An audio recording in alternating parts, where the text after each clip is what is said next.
ಶ್ರೀ ಗುರು ಚಕ್ರವರ್ತಿ ಸದಾಶಿವ ಚಂದ್ರಗಿರಿ ದೇವಿ ಮೂಲ ಮಹಾಸಂಸ್ಥಾನ ಮಠ ಬಬಲಾದಿ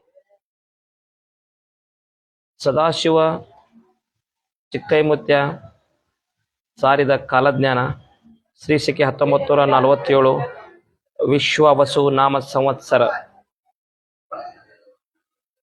ಕಲಿಯುಗದ ಆಟ ಸರ್ವನಾಶ ಹೊಂದುವ ಸಮಯ ಬಂದಿತು ತಿಳಿಯಿರನ್ನ ಅಂತೇಳಿ ನಮ್ಮತ್ತೆ. ಶಿಕ್ಷಣ ಕ್ಷೇತ್ರದಲ್ಲಿ ಹೊಸ ತಿರುವುಗಳಾಕವು. ಹಣದ ಹಿಂದೆ ಹೋಗುವ ಜನರಿಗೆ ಬಂಧುತ್ವ ಸಮಯ ತಿಳಿಯಿರನ್ನ ಅಂತೇಳಿ. ಈ ವರ್ಷ ವಿದ್ಯುತ್ ಶಕ್ತಿ ನೀರಿನ ಕೊರತೆ ಭಾಳ ಆಕತಿ. ರಾಜಕೀಯದಲ್ಲಿ ಮತ್ತಷ್ಟು ಬದಲಾವಣೆ ಆಕೈತಿ. ಭೂಕಂಪ, ಅಗ್ನಿ ಪ್ರಳಯ ದುರಂತ ಜಾಸ್ತಿ ಆಕವು. ಧರ್ಮಗಳ ನಡುವೆ ಕಿತ್ತಾಟ ಜಾಸ್ತಿ ಆಕೈತಿ. ಈ ವರ್ಷದಲ್ಲಿ ಮಾನವೀಯತೆ ಮನುಷ್ಯತ್ವದ ಹೊಸ ಸಂಚಲನ ಮೂಡ್ತೈತಿ. ಯುದ್ಧದಲ್ಲಿ ಹೊಸ ಸಂಚಲನ ಆಕತಿ. ಕಾಡ್ಗಿಚ್ಚು ಹೆಚ್ಚಾಕತಿ. ಕಾಡ್ಗಿಚ್ಚು ಹೆಚ್ಚಾಗಿ ಎಲ್ಲಾ ಪ್ರಾಣಿಗಳು ಕಾಡಿನಿಂದ ನಾಡಿನ ಕಡೆಗೆ ಬರುವಂತದ್ದಾಕತಿ. ನಿರೀಕ್ಷೆಗೂ ಮೀರಿದ ಹೊಸ ಕಾಯಿಲೆಗಳು ಬರ್ತಾವ. ದೇಶದ ಆರ್ಥಿಕತೆ, ರಾಜ್ಯದ ಆರ್ಥಿಕತೆಯಲ್ಲಿ ಹಾನಿ ಆಕತಿ. ಜೀವ ವೈವಿಧ್ಯತೆಯಲ್ಲಿ ಭೌಗೋಳಿಕ ಹೊಸ ತಿರುವು ಒಂದಾಕತಿ. ಹೆಣ್ಣು ಮಕ್ಕಳು ವಿವಿಧ ಕ್ಷೇತ್ರಗಳಲ್ಲಿ ಮೇಲುಗೈಯನ್ನ ಸಾಧಿಸ್ತಾರ.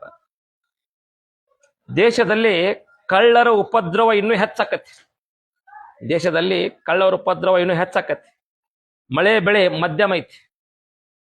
ಜನಸಾಮಾನ್ಯರಿಗೆ ಭಯಂಕರ ರೋಗಗಳು ಬರ್ತಾವ. ವ್ಯಾಪಾರಸ್ಥರಿಗೆ ಲಾಭ ಸಾಧಾರಣ ಐತಿ. ರಾಷ್ಟ್ರದ ನಾಯಕರಿಗೆ ಅರಿಷ್ಟ ಐತಿ. ಆಳುವಂತ ರಾಜ್ಯರಿಗೆ ಮಹಾ ಅರಿಷ್ಟ ಐತಿ. ಮಳಿ ಕಂಡು ಮಂಡಲ ಐತಿ. ಧಾನ್ಯಗಳು ಮಾರ್ತಾವ. ಜಗತ್ತಿಗೆ ಮಧ್ಯಮ ಸುಖ ಐತಿ. ಪುಂಡರು, ದರೋಡೆಕೋರರ ಹಾವಳಿಯಿಂದ, ಹೆಚ್ಚಳದಿಂದ ಪ್ರಜೆಗಳಿಗೆ ಅರಿಷ್ಟ ಆಕೈತಿ. ಜೋರಾದ ಗಾಳಿ ಬೀಸ್ತೈತಿ. ಆಳುವ ದೊರೆಗಳಿಗೆ ಒಳಗೆ ಕಿತ್ತಾಟ ಇನ್ನೂ ಹೆಚ್ಚಾಕತಿ. ಜನರಲ್ಲಿ ಕಿತ್ತಾಟ, ಬಡದಾಟ ಇನ್ನೂ ಹೆಚ್ಚಾದಿತ್ತು. ಯುದ್ಧ, ವೈರತ್ವ, ಅನ್ಯಾಯ ಹೆಚ್ಚಾಗಿ ದೇಶಕ್ಕ ಮಹಾ ಅರಿಷ್ಟ ಆದಿತ್ತು. ವಿದ್ಯುತ್, ಅಗ್ನಿ ಅನಾಹುತ ಹೆಚ್ಚಾಕಾವ್. ವಾಯು ಹೆಚ್ಚಾಗೈತಿ. ಮೇವು, ಕಾಳು ಕಡಿಗಳನ್ನ ರೈತರು ಜೋಪಾನ ಮಾಡಿಟ್ಟುಕೋರಿ. ಪಶುಗಳಿಗೆ, ಶಿಶುಗಳಿಗೆ ರೋಗ ಬಾಧೆ ಐತಿ. ಚೈತ್ರದಲ್ಲಿ ಗೋಧಿ ತುಟ್ಟಿ ಆಕತಿ. ವೈಶಾಖ ಕಾಳು ಕಡಿಗಳ ಬೆಲೆ